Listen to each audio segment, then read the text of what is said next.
అందరి భక్తులకి స్వాగతం. ఈరోజు మన శ్రీమద్ భాగవతం కక్షంలోకి. సో ఈరోజు మనం శ్రీమద్ భాగవతం చతుర్థి స్కందం అంటే 4వ స్కందంలో 24వ అధ్యాయం చర్చించుకుంటాము. ఇది రుద్రగీతం. ఈ అధ్యాయం శివుడు యొక్క ప్రార్థనలు భగవంతుడికి. సో కానీ దానికన్నా ముందు ఇక్కడ మనకి పృథు మహారాజు యొక్క వంశ పరంపర తర్వాత ఆయన తర్వాత ఎవరు వచ్చారు, ఆయన సంతానం తర్వాత ఆయన మిగతా వాళ్ళందరూ వంశంలో ఎవరు వచ్చారు వారి గురించి చర్చ జరుగుతుంది.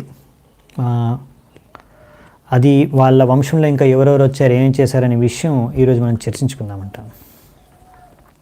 సో మంగళాచరణ చేసుకొని స్టార్ట్ చేద్దాం. ఓం అజ్ఞానతిమిరాంధస్య జ్ఞానాంజనాశలాకయా చక్షురున్మిలితం యేన తస్మై శ్రీగురవే నమః. శ్రీచైతన్యమనోభీష్టం స్థాపితం యేన భూతలే స్వయం రూపః కదా మహ్యం దదాతి స్వపదాంతికం. వందేహం శ్రీగురూన్ శ్రీయుతాపదకమలం శ్రీగురూన్ వైష్ణవాంశ్చ. శ్రీరూపం సాగ్రజాతం సహగణ రఘునాథాన్వితాం తం సజీవం సాద్వైతం సావధూతం పరిజనసహితం కృష్ణచైతన్యదేవం శ్రీరాధా కృష్ణపాదాన్ సహగణ లలితా శ్రీవిశాఖాన్వితాంశ్చ. నమో ఓం విష్ణుపాదాయ కృష్ణప్రేష్టాయ భూతలే శ్రీమతే భక్తివేదాంత స్వామినే తే నామినే. నమస్తే సారస్వతే దేవే గౌరవాణి ప్రచారిణే నిర్విశేష శూన్యవాది పాశ్చాత్యదేశతారిణే.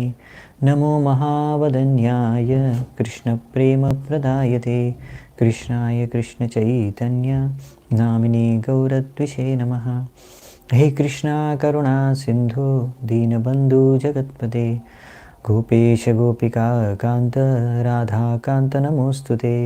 తప్తకాంచన గౌరాంగి రాధే బృందావనేశ్వరి వృషభానుసుతే దేవి ప్రణమామి హరిప్రియే. నీలాచల నివాసాయ నిత్యాయ పరమాత్మనే బలభద్ర సుభద్రాభ్యాం జగన్నాథాయ తే నమః. వాంఛాకల్పతరుభ్యశ్చ కృపా సింధుభ్య ఏవ చ పతితానాం పావనేభ్యో వైష్ణవేభ్యో నమో నమః. శ్రీకృష్ణ చైతన్య ప్రభు నిత్యానంద శ్రీ అద్వైత గదాధర శ్రీవాసాది గౌరభక్తవృంద. హరే కృష్ణ కృష్ణ కృష్ణ హరే హరే హరే రామ రామ రామ హరే హరే. హరే కృష్ణ. సో మొదటి శ్లోకం నుంచి ఈ అధ్యాయం నుంచి ఈ అధ్యాయంలో 15వ నంబర్ శ్లోకం వరకు చర్చించుకుందామంట. సో మైత్రేయ ముని చెప్తున్నారు ఇక్కడ విదురుడికి. మైత్రేయ ఉవాచ విజితాశ్వోదిరాజాసీత్ పృతుపుత్ర పృతుశ్రవాః యవియోభ్యో దదాత్ కాష్ట భ్రాతృభ్యో భ్రాతృవత్సలః. సో ఇక్కడ ఏం చెప్తున్నారంటే మైత్రేముని విజితాశ్వ ఎవరైతే పృథు మహారాజు యొక్క పెద్ద కుమారుడు అనమాట, జ్యేష్ఠపుత్రుడైన విజితాశ్వ, ఆయనకి కూడా ఆయన తండ్రి అయిన పృథు మహారాజు లాంటి ఖ్యాతే ఆయనకి కూడా దక్కిందంట. సో ఆయన కూడా మొత్తం తర్వాత పృథు మహారాజు తర్వాత ఆయనే మొత్తం ప్రపంచానికి ఆయనే రాజు, సామ్రాట్ చక్రవర్తిగా కొనసాగారు. ఇంకా ఆయన తన తమ్ముళ్ళకి యంగర్ బ్రదర్స్ తమ్ముళ్ళకి ఆయన 4 దిశలు పరిపాలించుకోవడానికి వాళ్ళకి ఇచ్చారన్నమాట. ఈ విధంగా ఆయన తన యొక్క భ్రాతృవాత్సల్యత అంటే తన తమ్ముళ్ళ పైన ఉన్న ప్రేమను ఈ విధంగా ఆయన వ్యక్త చేశాడు. సో ఇప్పుడు మనకి ఈ విధంగా పృథు మహారాజు తర్వాత ఆయన వంశంలో ఆయన పుత్రులు, దాని తర్వాత వాళ్ళకు పుట్టిన వాళ్ళు, దాని తర్వాత వాళ్ళకు పుట్టిన వాళ్ళ గురించి, వాళ్ళ వంశం గురించి వర్ణన అనేది జరుగుతుంది. సో మనము అదే చూస్తాం ఈరోజు. సో ఈ విధంగా మామూలుగానే యోగ్యమైన వ్యక్తి అయి ఉంటే సాధారణంగా మనం చూసేది ఇదే. ఎవరైతే మొదటి కుమారుడు ఉంటారో రాజు యొక్క, ఆయనే నెక్స్ట్ రాజు అవుతారు. అదేవిధంగా ఇక్కడ కూడా జరిగింది. సో అందుకని మన పాండవుల్లో కూడా యుధిష్ఠిర మహారాజు తర్వాత రాజు అయ్యారు. ఆయన తమ్ముళ్ళు అందరూ కూడా ఆయనకి సహాయం చేశారు పరిపాలన చేసుకోవడంలో. అలాగే ఇక్కడ కూడా జరుగుతుందనే విషయం మనము గమనించవచ్చు. హర్యక్ష్యాయాధిషత్ ప్రాచీం ధూమ్రకేశాయ దక్షిణాం ప్రతీచిం వృక సంజ్ఞాయ తుర్యాం ద్రవిణసే విభు. మహారాజు విజితాశ్వ ఆయన ఇప్పుడు 4 దిశలు ఆయన నలుగురు భ్రాతలు లేకపోతే తమ్ముళ్ళకి ఇచ్చారు. పూర్వపు దిశ ఆయన ఇచ్చాడు, హర్యాక్ష అనే తమ్ముడికి ఇచ్చాడు.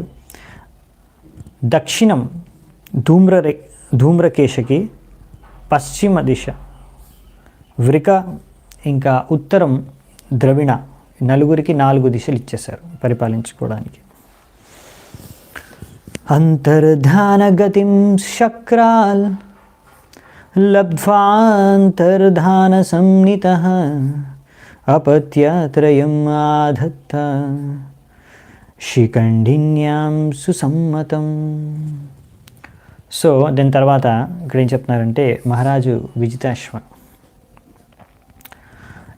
దేవరాజు ఇంద్రుడిని కూడా ప్రసన్నం చేశాడు. అందుకనే ఆయన నుంచి దేవరాజు ఇంద్రుడి ద్వారా ఈయనకు ఈ యొక్క పేరు బిరుదుగా అందింది, అంతర్ధాన అని. ఇంకా ఈ విజితాశ్వ యొక్క భార్య పేరు వచ్చేసి శిఖండిని. ఈమె ద్వారా, ఈ శిఖండిని ద్వారా ఆయనకు 3 పుత్రులు యొక్క సంతానం కలిగింది విజితాశ్వకు. సో అంతర్ధాన అనే పేరు విజితాశ్వకు ఇచ్చారు. అంతర్ధాన అంటే మాయమైపోవడం. సో మనకు తెలిసిందే, పృథు మహారాజు యజ్ఞం చేసే సమయంలో అక్కడ ఉన్న అశ్వాన్ని ఎన్నోసార్లు అదృశ్య రూపంలో వచ్చి ఇంద్రుడు ఆ యొక్క అశ్వాన్ని దొంగలించారు. తర్వాత రకరకాల సన్యాసి వేషాన్ని ధరించారు. ఆయన అదృశ్య రూపంలో వచ్చినా కానీ ఇక్కడ విజితాశ్వ ఈ విధంగా వేరు వేరు రూపాలు మార్చుకొని వచ్చిన ఇంద్రుడిని చూసి ఆయన ఇంద్రుడు అనే విషయాన్ని తెలుసుకొని ఇతను సాధారణ దొంగ కాదు, ఇతను ఒక భగవంతుడి యొక్క గొప్ప సేవకుడు, భక్తుడు కూడా, ఎంతో శక్తివంతమైన దేవత రాజు దేవేంద్రుడు. సో అలా తెలుసుకొని ఆయన భగవంతుడి యొక్క భక్తుడు, సేవకుడు అనే విషయాన్ని తెలుసుకొని ఆయన కావాలని అతన్ని చంపకుండా వదిలేశాడు. సో ఈ విధంగా ఇంద్రుడు నేను తప్పు చేస్తున్నా కానీ నన్ను వధించకుండా వదిలేశాడు అనే విషయాన్ని గమనించి, అంటే విజితాశ్వ ఎలా నన్ను ఇంకా గౌరవించాడు అనే విషయాన్ని చూసి ఆ విధంగా ఈయన ఎంతో ప్రసన్నుడయ్యాడు ఇంద్రుడు విజితాశ్వ పట్ల.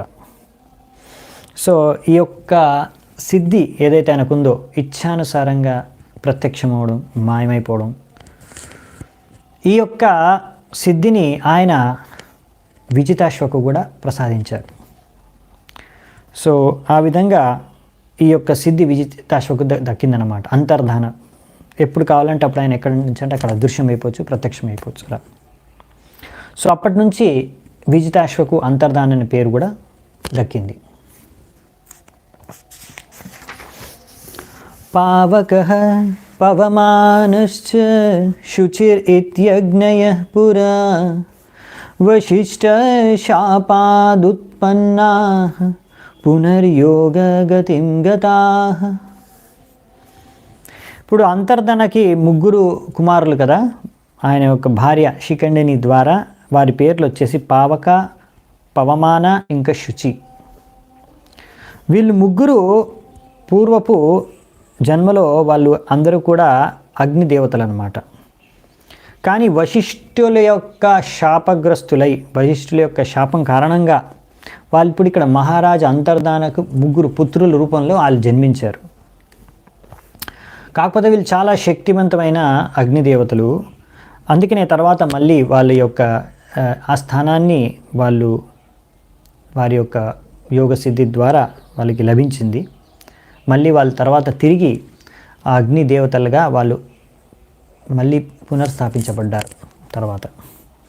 సో మనము భగవద్గీతలో చదువుతాము 6వ అధ్యాయంలో 41 నుంచి 43వ శ్లోకంలో, ఒకవేళ ఎవరైనా యోగా పద్ధతిని అనుసరిస్తూ పతనమైపోతే ఏ కారణంగానైనా కానీ వారి యొక్క ఏదైతే వాళ్ళు చేశారో భక్తి యోగ కానీ వేరే యోగ పద్ధతి కూడా కానీ అది ఎప్పుడు కూడా విఫలం అవ్వదు. వాళ్ళు చేసిన ప్రయత్నం ఎప్పుడు వృధా అవ్వదు. దానికి ఫలితం కారణంగా వాళ్ళు వచ్చే జన్మలో వాళ్ళకు ఒక మంచి జన్మ లభిస్తుంది. ఒక ధనికులు లేకపోతే మంచి పుణ్యాత్ములు లేకపోతే మంచి భక్తుల యొక్క పరివారంలో వాళ్ళకు జన్మ లభిస్తుంది. తద్వారా వాళ్ళు ఎక్కడైతే యోగా పద్ధతిని వదిలేశారో అక్కడ నుంచి వాళ్ళు కొనసాగించుకోవచ్చు వారి యొక్క. సో ఆ విధంగా ఇక్కడ మనం దాని ద్వారా చూడొచ్చు. అందుకని ఎప్పుడైనా సరే దేవతలు ఒకవేళ ఈ విధంగా పతనమైపోతే, శాపగ్రస్తులైపోతే, పతనమైపోయినప్పుడు వాళ్ళు మామూలుగా మంచి ధనికులు లేకపోతే పుణ్యాత్ములు వంటి పరివారంలో వాళ్ళు ఇలా వాళ్ళ సంతానం రూపంలో పుత్రుల రూపంలో జన్మిస్తారు. సో తద్వారా ఏంటంటే వాళ్ళ యొక్క యోగ సాధన మళ్ళీ కొనసాగించుకోవచ్చు. భక్తులైతే కృష్ణ భక్తిని చేసుకొని వారి లక్ష్యాన్ని చేరుకోవచ్చు. సో అదే ఇక్కడ జరిగింది వీళ్ళ విషయంలో అనే విషయాన్ని మనము గమనించవచ్చు. అంతర్ధానో నభస్వత్యాం హవిర్దానం అవిందిత య ఇంద్రం అశ్వహర్తారం విద్వానపి న జగ్నివాన్. మహారాజు అంతర్ధాన, ఆయనకి ఇంకొక భార్య కూడా ఉండేదన్నమాట. ఆమె పేరు వచ్చేసి నభస్వతి. సో ఆమె ద్వారా ఎంతో ఆనందంతో ఆమె ద్వారా ఒక కుమారుడు సంతానంగా పొందారు. ఆయన పేరు హవిర్ధాన. సో ఇక్కడ చెప్తున్నారనమాట, ఈ అంతర్ధాన ఎంతో అంటే ఉదారమైన స్వభావం కలిగిన వాడు. అందుకే ఆయన ఇంద్రుడిని కూడా చంపలేదు. తన యొక్క తండ్రి యొక్క యజ్ఞం సమయంలో ఆయన అశ్వాన్ని దొంగిలించిన ఆ ఇంద్రుడిని చంపలేదు. సో ఇప్పుడు ఇక్కడ మనము తెలుసుకోవాల్సింది ఏంటంటే, ఇక్కడ చూస్తాము, తర్వాత కూడా చూస్తాము ఇంకా విషయాలు. ఇక్కడ ఈరోజు మనం ఒక ముఖ్యమైన విషయం గురించి చర్చించుకుంటాం ఇప్పుడు ఈ తాత్పర్యం నుంచి వచ్చే తాత్పర్యాల్లో. ఇలా మనిషి సమాజంలో ఎవరైనా ఇలాంటి కార్యం చేస్తే, ఇంద్రుడు చేసినటువంటి కార్యం, వాళ్ళని మనం ఖండిస్తాము, దూషిస్తాము, వాళ్ళని చాలా తక్కువ చేసి చూస్తాము, అవహేళన చేస్తాము, వాళ్ళని అవమానిస్తాము, లేకపోతే ఇలా వారి యొక్క పరిస్థితి సమాజంలో చాలా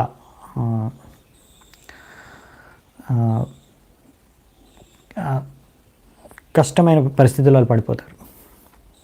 సో ఇవన్నీ కూడా చాలా ఖండించదగిన విషయాలైనా కానీ ఇక్కడ ఇంద్రుడు మాత్రం మనం ఇంద్రుడిని అలా మనం ఖండించలేము, లేకపోతే అలా మనం దూషించలేము, లేకపోతే అలా చులకనగా చేసి దాన్ని మనం మాట్లాడలేము, అవహేళన చేయలేము ఇంద్రుడిని. ఎందుకు అవమానించలేము? ఎందుకు అంటే ఇంద్రుడు సాధారణ వ్యక్తి కాదు, చాలా శక్తివంతమైన వ్యక్తి.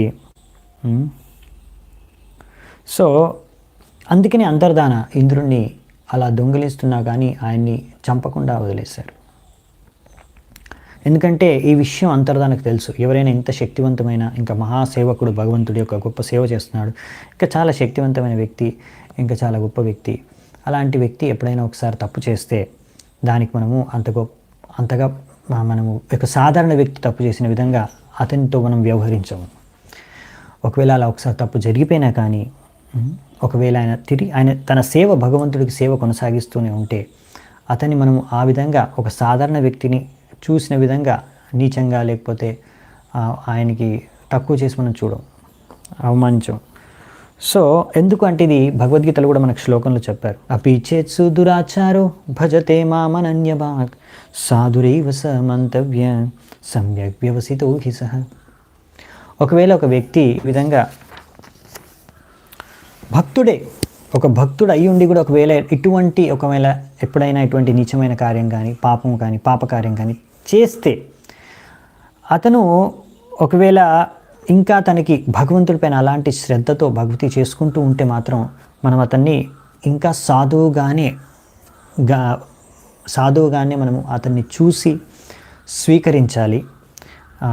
లేకపోతే అతను ఒకవేళ ఒక పుణ్యాత్ముడు అయితే ఇంకా పుణ్యాత్ముడుగానే చూడాలి. సో ఆ విధంగా మనము అతన్ని ఖండించకూడదు ఆ వ్యక్తిని. సో అందుకనే ఇక్కడ అంతర్ధాన లేకపోతే విజితాశ్వ ఇంద్రుణ్ణి చంపకుండా వదిలేశారు. సో మామూలుగా ఏంటి ఇలా ఎందుకు అంటే భక్తులు సాధారణంగా ఏంటంటే కావాలని పాపాలు చేయరు, వాళ్ళకు చేయాలనే ఉద్దేశంతో పాపాలు చేయరు, లేకపోతే నీచమైన కార్యాలు కానీ ధర్మ విరుద్ధమైన కార్యాలు కానీ చెయ్యరు. కానీ ఒక్కొక్కసారి ఈ విధంగా కొన్ని పరిస్థితుల్లో, లేకపోతే పూర్వపు అలవాట్ల ప్రకారంగా, అలవాట్లో పొరపాటు, సో అలవాట్లో పొరపాటు అలా జరిగిపోయింది అనుకోండి, అలాంటి పొరపాట్లని మనం చాలా సీరియస్గా తీసుకోకూడదు. అదే ఇక్కడ చెప్తున్నారనమాట. సో ఎందుకంటే భగవంతుడి యొక్క భక్తులు చాలా శక్తివంతమైన వాళ్ళు ఒకవేళ స్వర్గలోకంలో ఉన్నారు, లేకపోతే ఈ భూలోకంలోనే నివసిస్తున్నారు, ఎవరైనా సరే ఒకవేళ వాళ్ళు పొరపాటుగా ఏదైనా తప్పు చేస్తే, తప్పు పని వాళ్ళ ద్వారా తప్పు జరిగిపోతే, అప్పుడు దాన్ని మనం అంతగా భూతద్దంలో పెట్టి చూడాల్సిన అవసరం లేదు, దాన్ని మనం చూసి చూడనట్టుగా వదిలేయచ్చు అని ఇక్కడ చాలా స్పష్టంగా ప్రభుపాద ద్వారా తాత్పర్యంలో రాస్తున్నారు.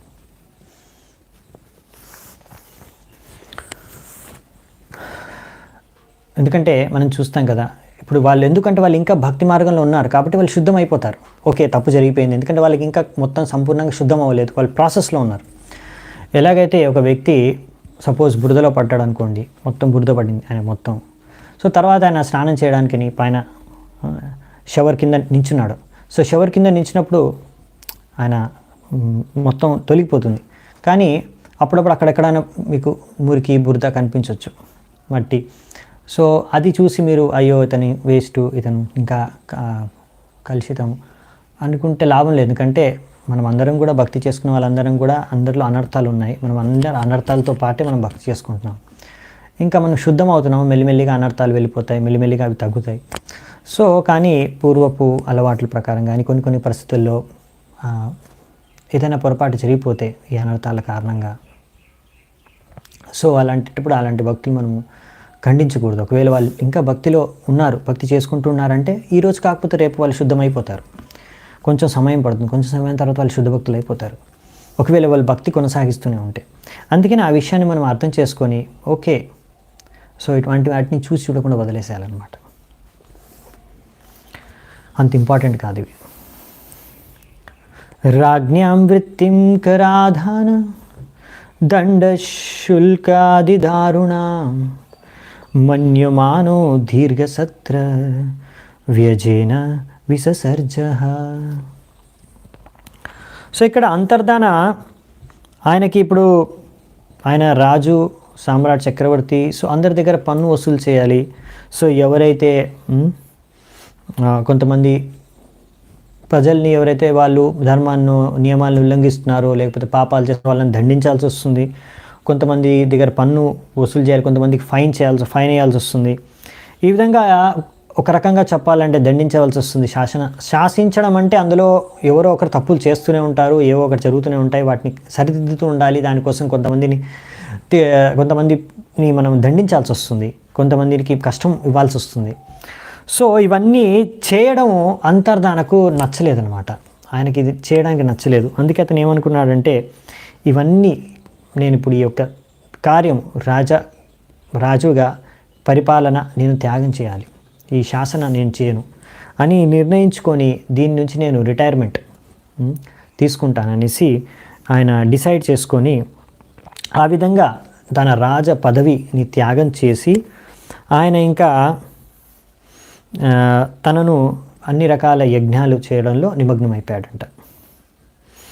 ఈ విధంగా ఒక రాజు ఒక్కొక్కసారి ఆయన చెయ్యొద్దనుకున్నా కానీ, ఒకరిని దండించొద్దనుకున్నా కానీ, ఒకరికి కష్టం ఇవ్వద్దనుకున్నా కానీ, ప్రజలకు ఒక్కొక్కసారి అతని యొక్క కర్తవ్యం ఎలా ఉంటుందంటే ఆయనకు చేయవలసి వస్తుందంతే. ఇప్పుడు ఎవరైనా తప్పు చేస్తే దండించాల్సిందే, అతనికి ఇష్టం లేకున్నా సరే, వారికి కష్టం ఇవ్వకూడదన్న హృదయంలో ఉన్నా సరే అతనికి ఇవ్వాల్సిందే. ఎందుకంటే అది ఆయన బాధ్యత, అతన్ని సరిదిద్దడం, అతనికి దండించడం, తద్వారా సమాజంలో శాంతి నెలకొల్పడం, సమాజంలో భద్రత నెలకొల్పడం అది రాజు యొక్క కర్తవ్యం. దాని కారణంగా ఒక్కొక్కసారి ఆయన హింసకు పాల్గొనవలసి వస్తుంది, ఆయనకు అది నచ్చినా నచ్చకపోయినా. ఎలాగైతే అర్జునుడు, అతను కురుక్షేత్ర యుద్ధంలో ఆయనకి ఇష్టం లేదు తన బంధువులని, మిత్రులని, లేకపోతే తన భ్రాతలు అందరినీ వధించడానికి, కానీ కర్తవ్య పాలన ఆయనకు చేయవలసి వచ్చింది ధర్మాన్ని స్థాపించడం కోసం. సో ఆయనకి నచ్చకపోయినా కానీ భగవంతుడి యొక్క సంతుష్టి కోసం ఆయన యుద్ధం చేశారు. సో ఈ విధంగా మనం చూడొచ్చు. సో ఒకవేళ మీరు రాజుగా అయి ఉంటే ఇటువంటి బాధ్యత నిర్వహించవలసి వస్తుంది. ఒకసారి చాలా కఠినమైనది కావచ్చు. సో అందుకనే సమయానికి ముందే అంతర్ధాన రాజు ఆయన రాజు పదవిని త్యాగం చేసేసి యజ్ఞం చేసుకోవడానికి వెళ్ళిపోయారట. తత్రాపి హంసం పురుషం పరమాత్మానమాత్మదృక్ యజంస్తల్లోకతామాప కుశలేన సమాధిన. సో మహారాజా అంతర్ధాన ఇంకా రకరకాల యజ్ఞాల్లో నిమగ్నమైపోయాడు చేయడంలో. ఎందుకంటే ఆయన ఆత్మసాక్షాత్కారం పొందిన వ్యక్తి, ఆయనకంతా ఆధ్యాత్మిక జ్ఞానం ఉంది. అందుకని ఎంతో తెలివిగా ఎంతో బుద్ధిమతతో ఆయన భగవంతుడికి భక్తి చేసుకున్నాడు. అంటే యజ్ఞాలు కూడా చేస్తున్నాడు, దాంతోపాటు ఆయన భగవంతుడికి భక్తి చేసుకుంటున్నాడు. ఏ భక్తి చేసుకుంటే అన్ని రకాల భయాల నుంచి ముక్తులైపోతారు ఆయన భక్తులు. సో అందుకనే ఆయన భగవంతుడిని ఆయన భక్తి చేసుకుంటున్నాడంట. ఎంతో సంపూర్ణంగా మగ్నమైపోయి భక్తిలో ఆయన భగవంతుడికి శుద్ధ భక్తి చేసుకుంటున్నాడు. తద్వారా భగవంతుడి యొక్క ధామాన్ని ఎంతో సునాయాసంగా ఆయన చేరుకోగలిగాడంట. చూసారా ఇక్కడ, అంటే ఎన్నో రకాల యజ్ఞాలు చేస్తున్నాడు ఆయన, కానీ ఆయన ముఖ్యమైన ఉద్దేశం ఏంటంటే భగవంతుడికి భక్తి చేసుకోవడం. ఎందుకని ఆయన తెలివైన వాడు, ఆయనకి ఆత్మజ్ఞానం ఉంది కనుక ఆయన భగవంతుడికి భక్తి చేసుకొని భగవద్ధామానికి తిరిగి వెళ్ళిపోయాడు. ఎలా భగవంతుడికి భక్తి చేసుకునే విధానం అంటే ఆయన ఎన్నో రకాల యజ్ఞాలు చేసినా దాంతోపాటు ఆయన చేసిన ముఖ్యమైన యజ్ఞం ఏంటంటే సంకీర్తన యజ్ఞం. ఈ సంకీర్తన యజ్ఞం ఎలా చేయాలి అంటే మనకు భాగవతంలో ఇచ్చారు. శ్రవణం కీర్తనం విష్ణు స్మరణం పాదసేవనం అర్చనం వందనం దాస్యం సాఖ్యం ఆత్మనివేదనం. సో ఈ భక్తి మనం ఏదైతే చేస్తున్నామో ఇది కూడా ఒక సంకీర్తన యజ్ఞ, ఇది కూడా కీర్తన యజ్ఞ, ఇది కూడా ఒక యజ్ఞ. సో ఈ యజ్ఞ ఇక్కడ మనము ఈ భూలోకంలో ఈ కలియుగంలో ఎంతో సునాయాసంగా మనము చేసుకొని తద్వారా భగవద్ధామానికి వెళ్ళిపోవచ్చు. భగవంతుడి ధామాన్ని పొందడం సాలోక్య ముక్తి అంటారు. అంటే భగవంతుడు ఉన్న ధామంలోనే మనం వెళ్ళడం. సో అది ఇక్కడ ఈయనకి లభించింది. 5 రకాల ముక్తుల్లో ఒక ముక్తి ఈయనకి లభించింది, అంతర్ధానకు అనే విషయాన్ని మనం ఇక్కడ చూడవచ్చు. హవిర్ధానాద్ధవిర్ధాని విదురాసుత షట్సుతాన్ బర్హిషదం గయం శుక్లం కృష్ణం సత్యం జితవ్రతం. సో హవిర్ధాన ఎవరైతే అంతర్ధాన మహారాజు యొక్క పుత్రుడో ఆయనకి ఒక భార్య ఉంది, ఆ పేరు హవిర్ధాని. ఆ భార్య ద్వారా ఆయనకి 6 పుత్రుల సంతానం కలిగింది. వారి పేర్లు ఏంటంటే ఇక్కడ ఇచ్చారు: బర్హిషట్, గయ, శుక్ల, కృష్ణ, సత్య, ఇంకా జితవ్రత. బర్హిషత్ సుమహాబాహో హవిర్ధాని ప్రజాపతి క్రియాకాండేషు నిష్ణాతో యోగేషు చ కురుద్వః. మైత్రీముని ఏం చెప్తున్నారంటే, హే బుధురా, ఈ హవిర్ధాన ఎంతో శక్తివంతమైన ఒక పుత్రుడు ఉన్నాడు ఆయనకి. ఆయన పేరు బర్హిషత్. ఆయన క్రియాకాండేషు నిష్ణాతుడు. ఆయన కర్మకాండ కార్యక్రమాలు, కర్మకాండ యజ్ఞాలు చేయడంలో నిష్ణాతుడు. ఎంతో చాలా గొప్ప, ఎంతో బాగా ఆయన ఈ విధంగా యోగ సాధన సిద్ధిలు కూడా ఆయన పొందగలుగుతాడు. ఇవన్నిట్లో ఆయన చాలా నిష్ణాతుడు. యోగ సాధనలో, యజ్ఞాల్లో, కర్మకాండి యజ్ఞాల్లో ఇటువంటి గొప్ప గొప్ప యోగ్యతా లక్షణాలు కలిగి ఉండడంతో ఆయన కూడా ప్రజాపతిగా మారిపోయాడు. సో మనకేంటంటే ఇది అంతా సత్యయుగంలో, ఇంకా స్టార్టింగ్లో, సృష్టికి ఆరంభంలో ఎక్కువగా జీవరాశులు లేనప్పుడు, అప్పుడు కొంతమంది ఎవరైతే చాలా శక్తివంతమైన జీవాత్మలు లేకపోతే దేవతలు అప్పుడు ప్రజాపతులుగా వ్యవహరించారు. వారిని అప్పుడు ప్రజాపతులుగా నియమించారు భగవంతుడు. సో తద్వారా ఏంటంటే వాళ్ళు సంతానాన్ని ఉత్పన్నం చేసి సృష్టిలో జీవరాశుల యొక్క సంఖ్యను పెంచడానికి వారికి ఆ యొక్క బాధ్యతనిచ్చారు. వారు ప్రజాపతులు. సో అందులో ఇప్పుడు మనకి బ్రహ్మదేవుడు, దక్ష ప్రజాపతి, మను వీళ్ళందరూ ప్రజాపతులు.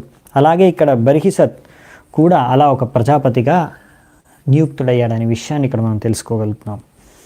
యస్యేదం దేవయజ్ఞనం అనుయజ్ఞాం వితన్వతః ప్రాచీనాగ్రైకుశైరాసీద్ అస్తృతం వసుధాతలం.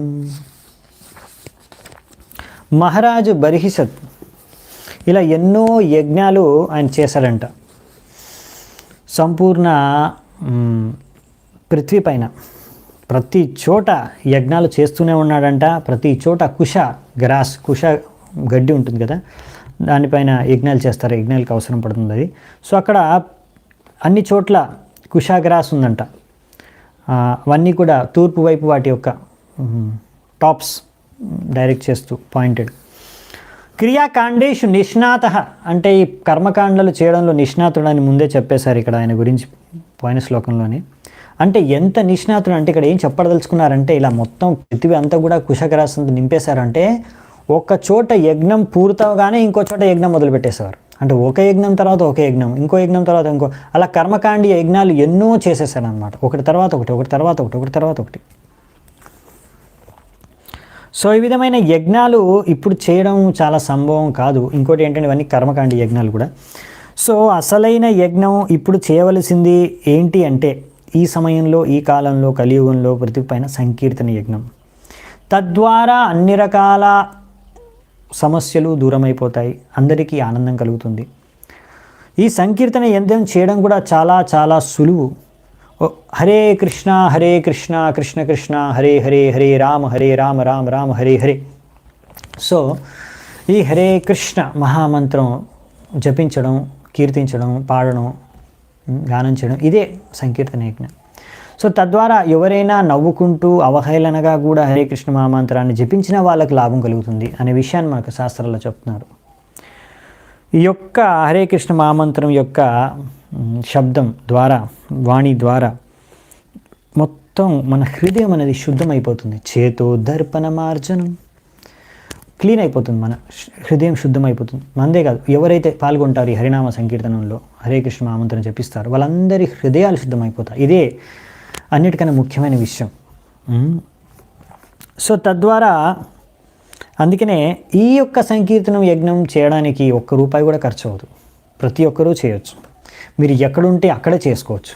ఇంట్లో ఉన్న, ఆఫీస్లో ఉన్న, రోడ్డు మీద ఉన్న, ట్రైన్లో ఉన్న, బస్సులో ఉన్న, ఎక్కడన్నా మీరు ఈ యొక్క హరే కృష్ణ మహామంత్రాన్ని జపించవచ్చు, సంకీర్తనం చేయొచ్చు, హరినామ సంకీర్తనం.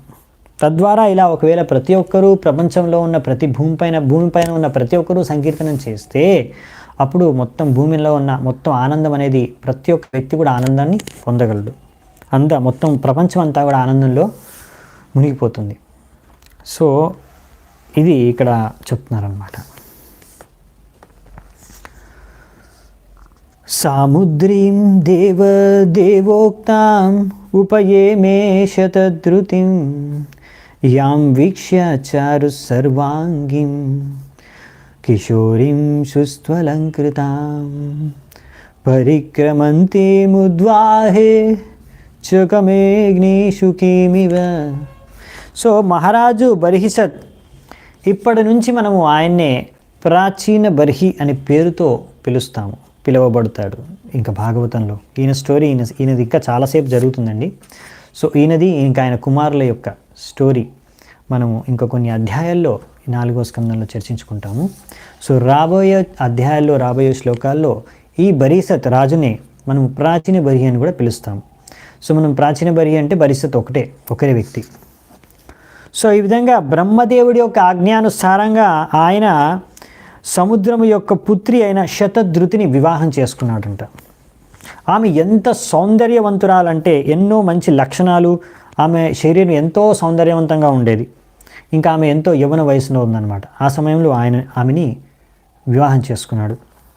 ఆమె ఎంతో మంచి దుస్తులను ధరించి ఎంతో బాగా అలంకరించబడిందన్నమాట ఆమె యొక్క వివాహం సందర్భంగా.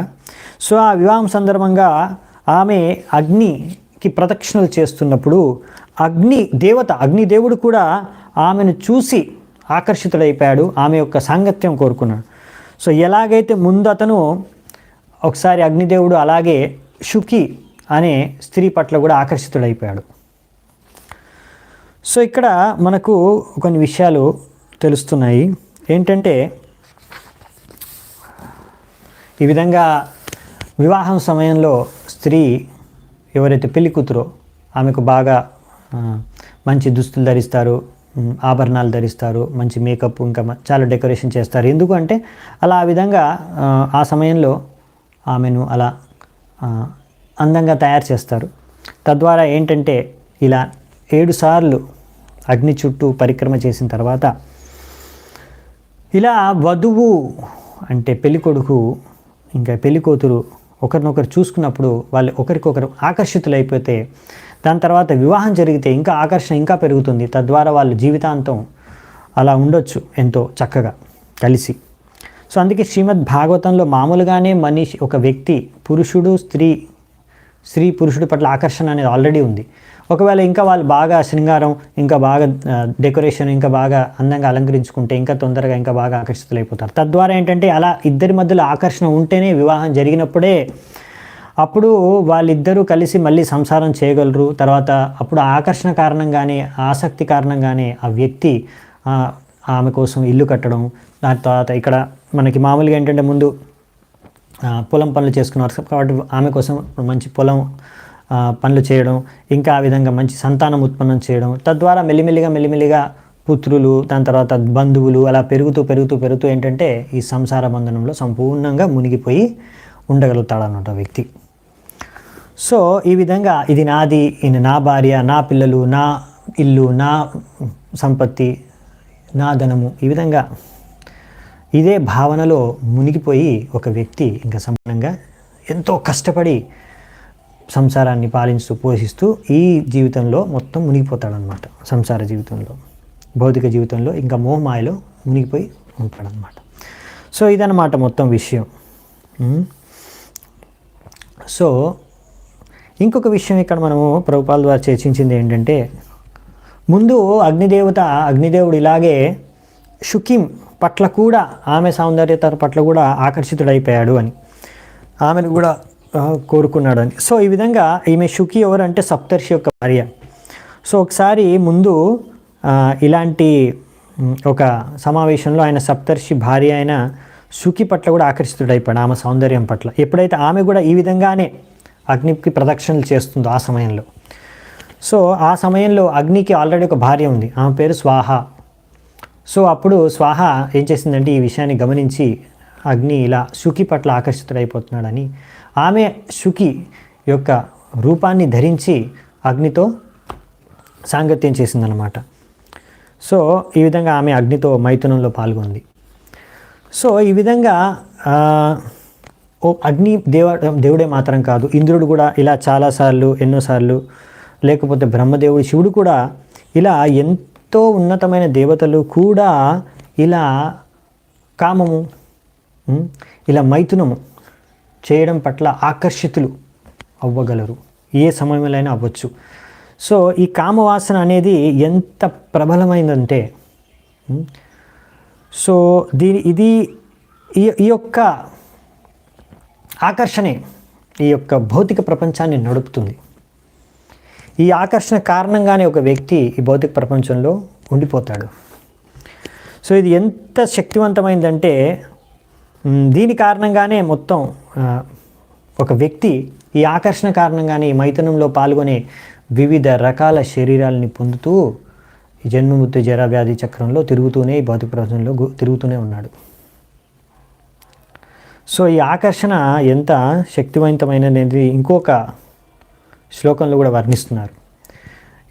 ఇలా ఆకర్షితులైపోతారు. ఎంత పెద్ద గొప్ప గొప్ప దేవతలు కానీ, గొప్ప గొప్ప వ్యక్తులు కూడా ఇలా ఒక స్త్రీ యొక్క సౌందర్యం పట్ల కామవాసనతో ఆకర్షితులైపోగలరు అనే ఒక విషయాన్ని, అంటే ఇది ఎంత ప్రబలమైనది, ఎవరైనా దీనికి లొంగిపోవచ్చు అనే విషయాన్ని ఇక్కడ తెలియజేస్తున్నారు. ఎంత శక్తివంత, ఇది మాయ యొక్క ఎంతో శక్తివంతమైనది అనే విషయాన్ని గమనించవచ్చు. సో నెక్స్ట్ శ్లోకంలో ఇంకా ఇచ్చారు, విభూధాసుర గంధర్వ మునిసిద్ధ నరో రాఘ విజిత సూర్యయా దిక్షు క్వణయంత్యైవ నూపురైః. ఇలా శతధృతి ఆమె ఇలా వివాహం జరిగే సమయంలో అక్కడ ఉపస్థితమైన దానవులు, దేవతలు అంటే అసురులు, దేవతలు, ఇంకా గంధర్వలోక వాసులు, ఇంకా మహామహా ఋషులు, ఇంకా సిద్ధలోకవాసులు, భూలోకవాసులు, నాగలోకవాసులు, ఇలా ఎంతో గొప్ప గొప్ప ఉన్నతమైన వ్యక్తులందరూ కూడా ఆమె యొక్క కాళ్ళకున్న గజ్జల చప్పుడు ద్వారా ఆకర్షితులైపోయారంట. సో ఈ విధంగా ఇక్కడ ప్రభుపాల ద్వారా కొన్ని విషయాలు రాస్తున్నారు ఈ తాత్పర్యంలో కూడా. సాధారణంగా ఒక స్త్రీ ఎప్పుడైతే ఆమెకు మొదటి వివాహం అంటే తొందరగా యవ్వన వయసులో వివాహం జరిగిన తర్వాత ఆమెకు ఎప్పుడైతే మొదటి సంతానాన్ని ఇస్తుందో అప్పుడు ఆమె సౌందర్యం పెరిగిపోతుందంట. అలా ఒక్కొక్క సౌందర్యం పెరిగిపోతుంది, ఎందుకంటే ఇది స్త్రీ యొక్క సహజమైన లక్షణం. ఈ విధంగా సంతానాన్ని ఉత్పన్నం చేయడం. ఇక్కడ కాకపోతే శతధృతి ఇక్కడ ఆమె గురించి చెప్తున్నారు. ఆమె ఇలా వివాహానికి పూర్వమే ఆమె కన్యగా ఉన్నప్పుడే ఎంతో సౌందర్యంగా ఉందంటే ఇక్కడ మనకు ఆ విషయాన్ని తెలియజేయడానికి, అర్థం చేయడానికి ఇక్కడ మనకి ఈ శ్లోకం ఇచ్చారు. దీని ద్వారా అర్థం చేసుకోవచ్చు ఆమె ఎంత సౌందర్యం, ఆమె ఎంత గొప్పగా ఉందంటే గొప్ప గొప్ప దేవతలు కూడా ఆమె యొక్క గజ్జల సప్పుడికి ఆకర్షితులైపోయారంట. దీని ద్వారా అర్థమయ్యేది ఏంటంటే ఇక్కడ ప్రభుపాద ద్వారా స్పష్టంగా రాస్తున్నారు, ఆమె యొక్క సౌందర్యం చూడాలని దేవతలు కూడా కోరుకున్నారు. కానీ ఆమె మొత్తం దుస్తులతో ధరించింది కనుక ఆమె కాళ్ళు మాత్రమే వాళ్ళకి కనిపిస్తున్నాయి. సో వారు ఆ కాళ్ళకి ఉన్న గజ్జలకే వాళ్ళు ఆకర్షితులైపోయారు, ఎందుకంటే ఆమె నడుస్తున్నప్పుడు గజ్జల సప్పుడు వచ్చేది కాబట్టి. సో ఈ విధంగా ఇలా గజ్జల చప్పుడికి ఆకర్షితులైపోతారు దేవతలు. సో అంటే ఒక వ్యక్తి ఇలా కామవాసంతో ఉన్నప్పుడు ఒక స్త్రీ యొక్క గాజుల చప్పుడుకో లేకపోతే గజ్జల చప్పుడుకో ఆమె చీర చూసి కూడా ఆకర్షితులైపోవచ్చు. సో అందుకనే ఒక స్త్రీ మాయ యొక్క ప్రతిరూపం అని ఇక్కడ తెలుసుకోవచ్చు. విశ్వామిత్రముని ఆ విధంగానే ఆయన కఠోర తపస్సు చేస్తున్నప్పుడు మేనక యొక్క గాజుల చప్పుడికి ఆయన ఆకర్షితుడైపోయి ఆమెతో సాంగత్యం చేసి తర్వాత దానికి ఫలంగా శకుంతల జన్మించింది. సో దీని ద్వారా ఇవన్నీ విషయాల ద్వారా అర్థం చేసుకోవాల్సింది ఏంటంటే స్త్రీ యొక్క ఆకర్షణ ద్వారా ఎవ్వరూ కూడా తప్పించుకోలేరు, ఒకరినొకరు రక్షించుకోలేరు. స్త్రీ యొక్క ఆకర్షణ ద్వారా ఎంత గొప్ప దేవీ దేవత అయినా సరే, ఏ పెద్ద పైలోకాల్లో నివసిస్తున్న వాళ్ళైనా సరే, అదేంటి మరి ఎవరు ఇలాంటి స్త్రీ యొక్క ఆకర్షణకు లొంగకుండా ఉండగలరు అంటే ఇదే ముఖ్యమైన విషయం అర్థం చేసుకోవాల్సింది మొత్తం ఈరోజు చర్చలో. భగవంతుడి యొక్క శుద్ధ భక్తుడు ఎవరైతే భగవంతుడికి భక్తి చేసుకుంటున్నారో, భగవంతుడి కృష్ణుడి పట్ల ఆకర్షితులైపోయారో వాళ్ళు ఇంకా ఏ స్త్రీ యొక్క సౌందర్యం పట్ల ఆకర్షితులు అవ్వరు. ఏ ఒక్క స్త్రీ యొక్క పట్ల వాళ్ళు ఈ కామ వాసనతో వారిని చూడరు. సో వారికి ఒక స్త్రీ పట్ల ఆకర్షణ వాళ్ళకి కలగదు. ఎవరికైతే ఆల్రెడీ కృష్ణుడి పట్ల వాళ్ళ ఆకర్షితులైపోయారు. సో ఎవరైతే కృష్ణుడికి ఆకర్షితులైపోయారో, కృష్ణుడి పట్ల ఆకర్షితులైపోయారో, ఈ మాయ వారిని ఆకర్షితం చేయలేదు, మోహితం చేయలేదు. ఈ మాయ వారిని మోహింపలేదు అటువంటి వ్యక్తుల్ని. సో అదే మనం చూస్తాము. హరిదాస్ ఠాకూర్ ఆయన సంపూర్ణంగా భగవంతుడికి హరినామాన్ని జపిస్తూ దానికి ఎంతో ఆయన ఆకర్షణ ఉండడం కారణంగా మాయాదేవి స్వయంగా వచ్చినా కానీ ఆయన్ని ప్రభావితం చేయలేకపోయింది. ఎంతో సౌందర్యవంతమైన వేశ్య లక్షహీర ఆమె కూడా ఈ హరిదాస్ ఠాకూర్ని లొంగ తీసుకోవాలని వచ్చినప్పుడు కూడా, సాంగత్యం చేయడానికి వచ్చినప్పుడు కూడా 3 రోజులు అక్కడే కూర్చున్న రాత్రంతా కూడా ఆమె భక్తురాలుగా మారిపోయింది, కానీ హరిదాస్ ఠాకూర్ని ఏమాత్రం ప్రభావితం చేయలేకపోయింది. సో ఆ విషయాన్ని ఈ విషయాన్ని మనం గమనించవచ్చు. సో అలా భగవంతుడికి ఎవరైతే ఆకర్షితులైపోతారో, భగవంతుడు అంటే భగవంతుడి రూపం, భగవంతుడి గుణాలు, భగవంతుడి లీలలు, భగవంతుడి నామాలు, శ్రీమద్ భాగవతం ఇది కూడా భగవంతుడి యొక్క అవతారం కలియుగంలో. సో ఇలా నవవిధ భక్తి ఉంది. ఇలా ఏదో ఒక భగవంతుడి భక్తి యొక్క అంగానికి ఎవరైనా ఆకర్షితులైపోతే, దాంట్లో నిమగ్నం అయిపోతే, ఇంకా ఈ భౌతిక ప్రపంచంలో ఏ మాయ లేకపోతే ఎటువంటి స్త్రీ కూడా వారిని ఆకర్షించలేదు, మోహితం చేయలేదు. సో ఈ విషయాన్ని మనము అర్థం చేసుకోవాలి. సో భక్తి మార్గంలో ఒకవేళ మనము ముందుకెళ్ళాలి, మాయ మనను ప్రభావితం చేయకుండా ఉండాలి అంటే మనము భగవంతుడికి ఏదో ఒక విధంగా మనము ఏదో ఒక అంగానికి మనం ఆకర్షితులైపోవాలి. ఆ విధంగా మనం భక్తి చేసుకోగలిగితే అప్పుడు మనము ఈ మాయను నుంచి మనము ముక్తి పొందగలము.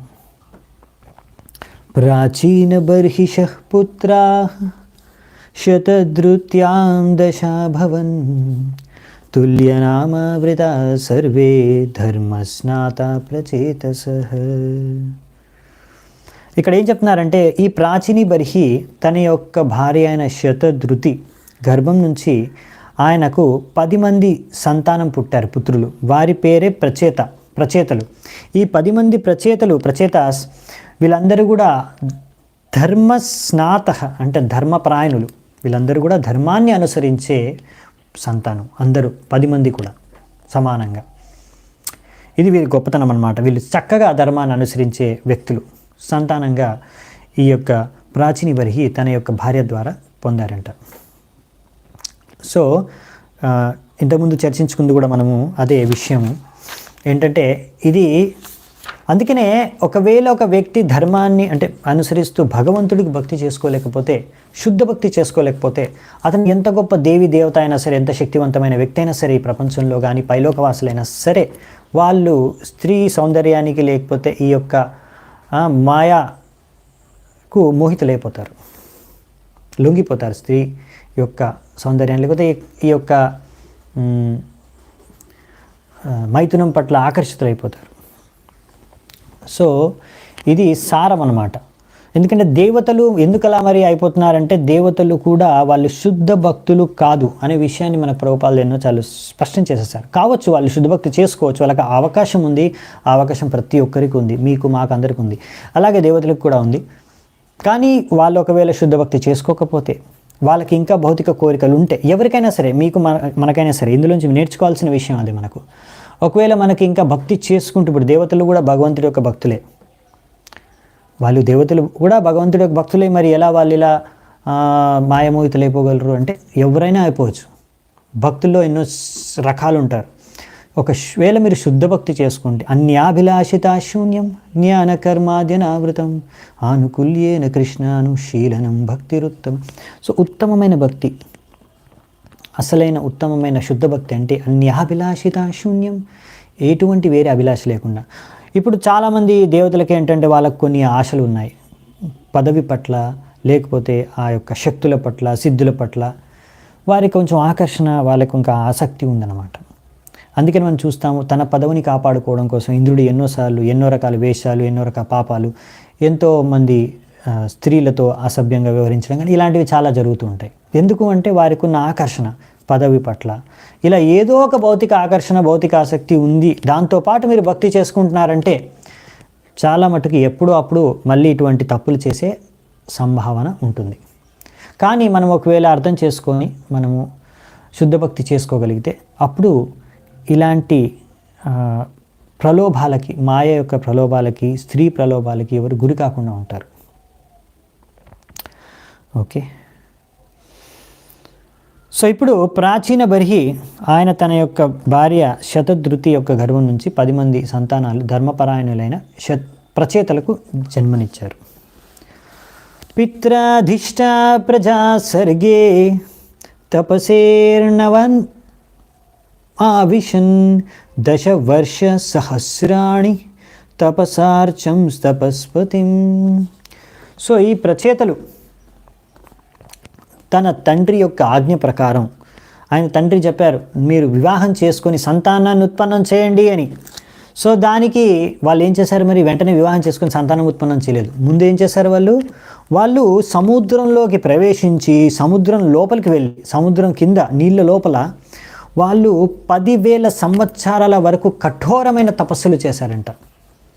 తద్వారా వాళ్ళు తపస్సు చేసి ఎవరి కోసం, భగవంతుడిని సంతుష్టి, భగవంతుడిని ప్రసన్నం చేయడం కోసం ఆ భగవంతుడికి తపస్సు చేసుకున్నారు, భగవంతుడిని సంతుష్టి చేయడానికి. సో ఇక్కడ మనము 10,000 సంవత్సరాలు వాళ్ళు తపస్సు చేశారు అంటే ఇక్కడ మనం ఒక విషయం అర్థం చేసుకోవచ్చు. ఇది ఏ యుగంలో జరిగిందంటే సత్యయుగంలో. ఎప్పుడైతే 1,00,000 సంవత్సరాల వరకు ఒక ఆయువు ఉండేది మనుషులకి. సో సత్యయుగంలో ఈ ఘటన జరిగిందనే విషయాన్ని మనం అర్థం చేసుకోవచ్చు.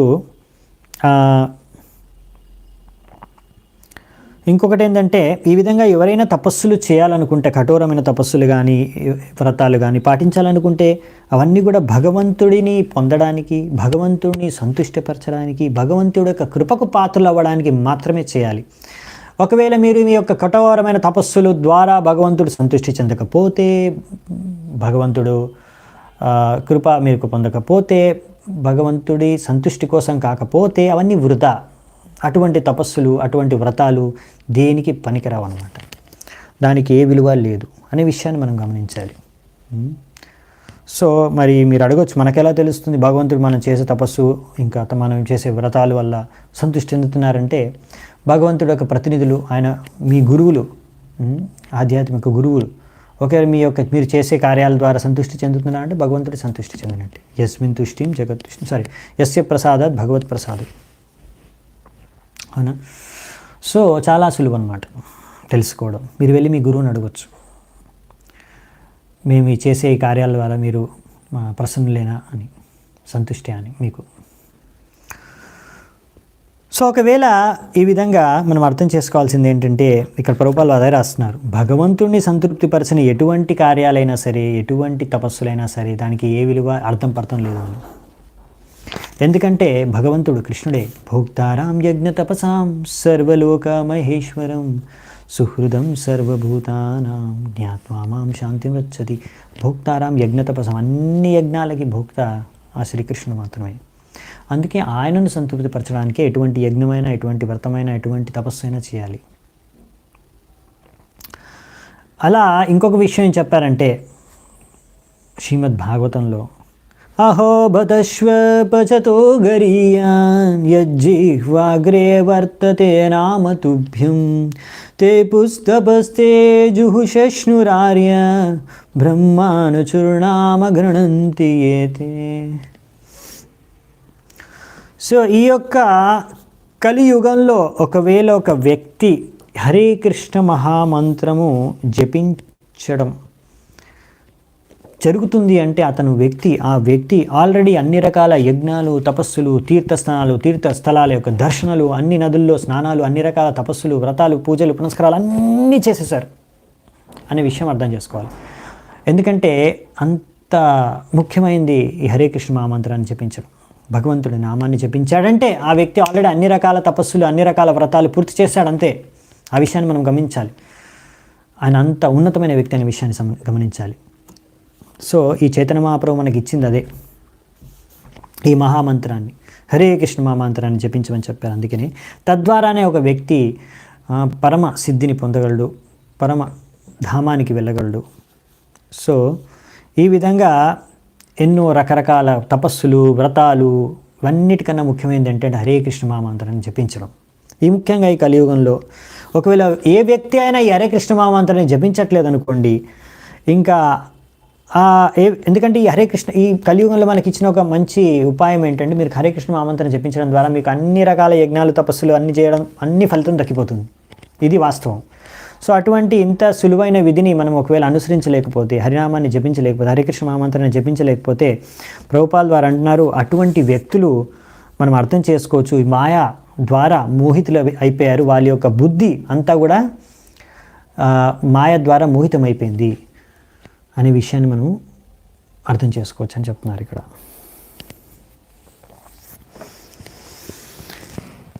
15వ నంబర్ శ్లోకం. యదుక్తం పతి దృష్టేన గిరీశేన ప్రసీదత తద్ధ్యాయంతో జపంతశ్చ పూజయంతశ్చ సంయతాః.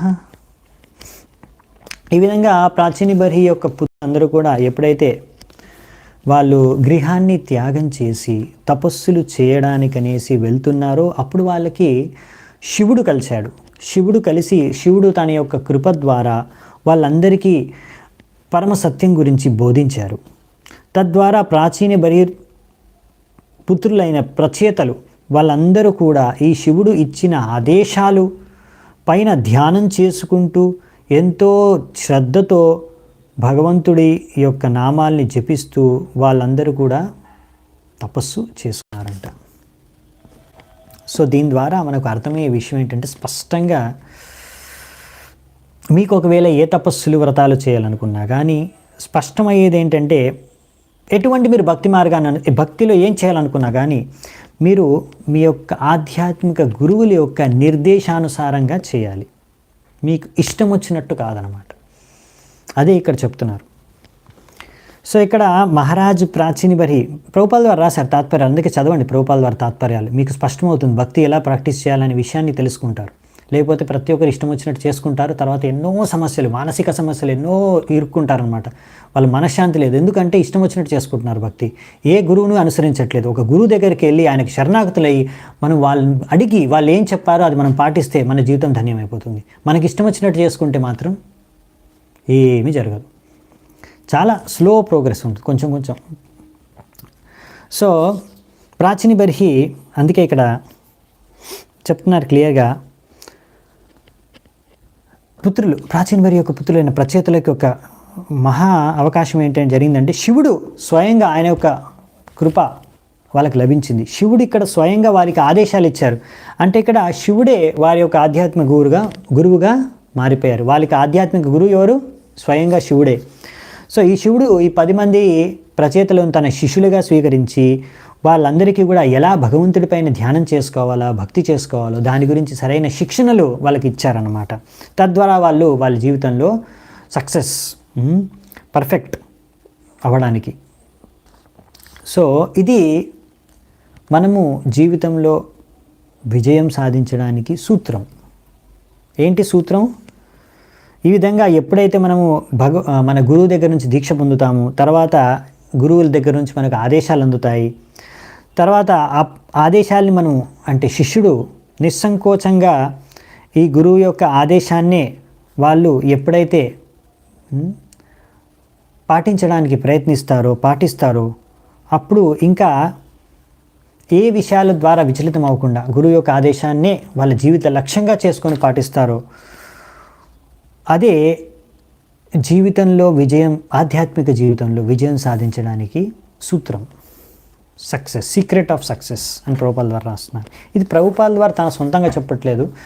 ఇది ఆయన విశ్వనాథ చక్రవర్తి ఠాకూర్ ఆయన భగవద్గీతకు రాసిన టీకా తాత్పర్యం 2వ అధ్యాయంలో 41వ శ్లోకంకి వ్యవసాయాత్మిక బుద్ధిర్ ఏకేహ కురు నందన బహుశాఖాహ్యనంతస్య బుద్ధయో వ్యవసాయిన. సో ఈ యొక్క శ్లోకానికి ఆయన తాత్పర్యం రాశారు విశ్వనాథ చక్రవర్తి ఠాకూర్. సో ఆయన ఏం చెప్పారంటే, ఏకేహ కురునందన, ఒక వ్యక్తి సంపూర్ణమైన ఏకాగ్రతతో నిష్ఠతో భక్తి ఎలా చేసుకోగలడంటే, ఎప్పుడైతే తన గురువు యొక్క ఆదేశాన్ని నా జీవిత లక్ష్యంగా పెట్టుకొని దాన్ని నెరవేర్చడానికే మొత్తం జీవితం అంతా ప్రయత్నించి ఆలోచించడమే కాదు, ధ్యానం చేయడం కదా, నాకు మా గురువు ఈ ఆదేశం ఇచ్చారు, ఆదేశం పైన ధ్యానం చేసుకోవాలి.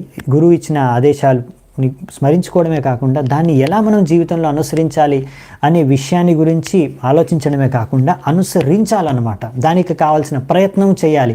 దానికి ఒకవేళ మనకు కావాల్సిన పరిస్థితులు అనుకూలంగా లేకుంటే ఎలా అనుకూలంగా చేసుకోవాలి, దాని గురించి ప్రయత్నించడమే కాకుండా దాన్ని ఎలాగైనా సరే జీవితంలో అనుసరించాలి. అప్పుడే మనం ఆధ్యాత్మిక జీవితంలో విజయాన్ని సాధించగలం. సో ఇది భగవంతుడిని ఆరాధించుకునే విధానం అన్నమాట. అదే ఇక్కడ ప్రభుపాల్ ద్వారా రాస్తున్నారనమాట. ప్రభుపాల్ ద్వారా రాయడమే కాదు, ఇంకా చెప్పాలంటే ప్రభుపాల్ ద్వారా అన్నాడు, ఎప్పుడు కూడా శిష్యుడు ఆలోచించుకోకూడదు నేను భగవద్ధామానికి వెళ్ళనా ఈ విషయాన్ని గురించి మీరు పెద్దగా ఆలోచించకండి. మీరు ఆలోచించాల్సింది ఏంటి, నేను నాకు గురువు ఇచ్చిన ఆదేశాన్ని నేను పాటించానా లేదా, ఈ విషయం గురించి మీరు మననం చేసుకోవాలి. అంతేగాని నేను భగవద్ధామానికి వెళ్ళనా దీని గురించి ఆలోచించాల్సిన అవసరం లేదని చెప్తున్నారు. సో ఎలాగైనా మనం మార్గాన్ని కనిపెట్టాలి. ఎలాగైనా గురువు ఆదేశాన్ని పాటించడం కోసం ఏదో చిన్న ప్రాబ్లం ఉంది, నేను పాటించలేను అని కూర్చోవడం కాదు. ఎలాగైనా సరే గురువు ఇచ్చిన ఆదేశాన్ని పాటించడానికి మనం మన తెలివితేటల్ని, బుద్ధిని, అన్ని రకాల సామర్థ్యాన్ని ఉపయోగించి ఎలాగైనా మార్గాన్ని కనిపెట్టి పాటించాలి. అప్పుడే మనం ఆధ్యాత్మిక జీవితంలో విజయం సాధించగలం. అందుకే మనం చూడొచ్చు ప్రభుపాదుల వారి జీవితంలోనే. ప్రభుపాదుల వారు ఏం చేస్తారు తన జీవితంలో అంటే, చేసిందల్లా ఇది ఒకటే, తన గురువు ఇచ్చిన ఆదేశాన్ని ఆయన పాటించడానికి ఎన్నో సంవత్సరాలు ప్రయత్నించి ఎన్నోసార్లు విఫలమైనా కానీ పట్టుదలతో ఎటువంటి కష్టాలు పడ్డారో, ఎన్ని కష్టాలు పడి తన గురువు ఇచ్చిన ఆదేశాన్ని పూర్తి చేశారో, మనము తద్వారా ఆయన ఎంత విజయం సాధించారో ఆధ్యాత్మికంగా, ఆ విషయాన్ని మనము సాక్షాత్తు ఆయన జీవిత చరిత్రలో చూడవచ్చు. సో ఆయన జీవితం ఒక ఉదాహరణ దీనికి. సో ఈ విషయాన్ని ఇక్కడ మనకు తెలియజేస్తున్నారు ప్రభుపాదుల వారు మన ఆచార్యుల యొక్క తాత్పర్యం నుంచి. సో ఈరోజు ఇక్కడే ముగిస్తాను. 16వ శ్లోకం నుంచి మనం నెక్స్ట్ క్లాస్లో చర్చించుకుందామంట. అప్పటి వరకు సెలవు. అందరికీ ధన్యవాదాలు. శ్రీల ప్రభుపాదకి జై. గ్రంథరాజ శ్రీమద్ భాగవతం की जय. समवेत गौर भक्त वृंद की जय. निताय गौर सीतनाथ प्रेमानंदी. हरि हरि बोल.